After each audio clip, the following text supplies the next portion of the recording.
गेल गै-लुसाक का गैसीय आयतन संबंधी नियम। 1808 ईस्वी में वैज्ञानिक गै-लुसाक ने गैस को रासायनिक अभिक्रिया के अध्ययन के आधार पर प्रतिपादित किया। इस नियम के अनुसार समान ताप व दाब पर रासायनिक अभिक्रियाओं में क्रियाकारक एवं क्रियाफलों के आयतन परस्पर छोटी पूर्ण संख्याओं के अनुपात में रहते हैं। किसके अनुपात में रहते हैं और क्या रहते हैं?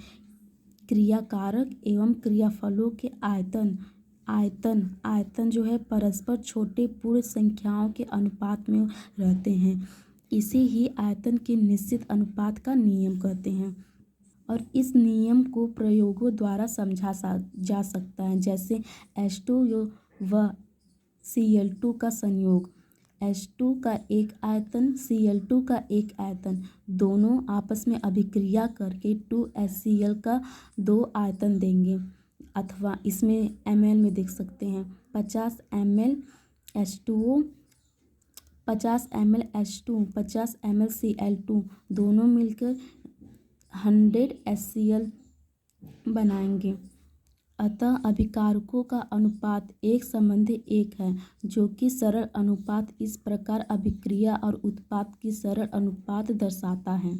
अगला टॉपिक हम लोग देखते हैं डाल्टन का परमाणु सिद्धांत। डाल्टन ने 1808 ईस्वी में परमाणु सिद्धांत दिए। द्रव्य बहुत छोटे छोटे अविभाज्य कणों से मिलकर बना होता है, जिन्हें परमाणु कहते हैं। एक तत्व के सभी परमाणु समान होते हैं, अर्थात उनकी आकृति, आकार, द्रव्यमान आदि सभी गुणधर्म समान होते हैं। जबकि भिन्न भिन्न तत्व के परमाणु, उनके द्रव्यमान, आकृति, आकार आदि भिन्न भिन्न होते हैं। एक से अधिक तत्व के परमाणु निश्चित अनुपात में संयोग करके यौगिक बनाते हैं। क्या? एक से अधिक जब तत्व आपस में मिलेंगे तो ये यौगिक बनाएंगे। परमाणु को किसी रासायनिक अभिक्रिया अथवा भौतिक परिवर्तन द्वारा न तो बनाया जा सकता है और न ही नष्ट किया जा सकता है। रासायनिक अभिक्रिया में परमाणु पुनर्व्यवस्थित होते हैं। यही डाल्टन ने परमाणु सिद्धांत दिया था। डाल्टन ने परमाणु सिद्धांत दे दिया और उनकी कुछ सीमाएं भी रहीं। देखिए, डाल्टन का परमाणु सिद्धांत रासायनिक संयोग के बहुत से नियमों को समझाने में असफल रहा, सिवाय गै-लुसाक के आयतन के संयोग के नियम को नहीं। ये गै-लुसाक के जो आयतन का नियम था, इनको नहीं समझा पाया डाल्टन। इनको ये कहे थे कि परमाणु अविभाज्य कणों के रूप में है और इसे विभाजित नहीं किया जा सकता है, क्योंकि यह लेकिन इसे विभाजित किया जा सकता है क्योंकि ये उप परमाणविक कणों इलेक्ट्रॉन, प्रोटॉन, न्यूट्रॉन से मिलकर बने हैं। इसलिए ये डाल्टन का जो पहला सिद्धांत था वो गलत हो गया। और दूसरा था समस्थानिक की उपस्थिति के कारण एक तत्व के भिन्न भिन्न द्रव्यमान हो सकते हैं। जो तत्व होते हैं एक स्थान पर रहेंगे, लेकिन उनके द्रव्यमान अलग अलग हो सकते हैं। भिन्न भिन्न तत्वों के परमाणु द्रव्यमान भी समान हो सकते हैं। अगर कोई परमाणु द्रव्यमान अलग अलग है तो उनका भिन्न भिन्न स्थान पे है तो उनका द्रव्यमान एक हो सकता है। उदाहरण के लिए लीजिए कैल्शियम और तथा आर्सेनिक।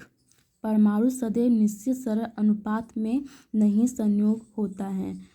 इसका उदाहरण देखिए, शुगर C12H22O11 में C संबंधी H संबंधी O क्रमशः है, जिसका 12 संबंधी 22 संबंधी 11 के अनुपात में है। पूर्णांक है परंतु अनुपात नहीं। ये जो शर्करा का अणु है पूर्णांक है, अनुपात में नहीं है। इनका जो सिद्धांत है द्रव्यमान पर आधारित है, आयतन पे नहीं। अतः गै-लुसाक के नियम को नहीं समझाता है इनका नियम। और यह सिद्धांत यह समझाने में असफल रहा कि परमाणु तथा अणु को बांधे रखने वाले बल की प्रकृति क्या है, जिससे पदार्थ 3 अवस्था ठोस, द्रव्य तथा गैस में पाया जाता है। और डाल्टन ने परमाणु तथा अणु के बीच कोई फर्क नहीं कर पाए। ये परमाणु क्या होता है, अणु क्या होता है, इनके बीच कोई फर्क नहीं कर पाए। ये सोचते थे कि परमाणु और अणु दोनों एक ही हैं।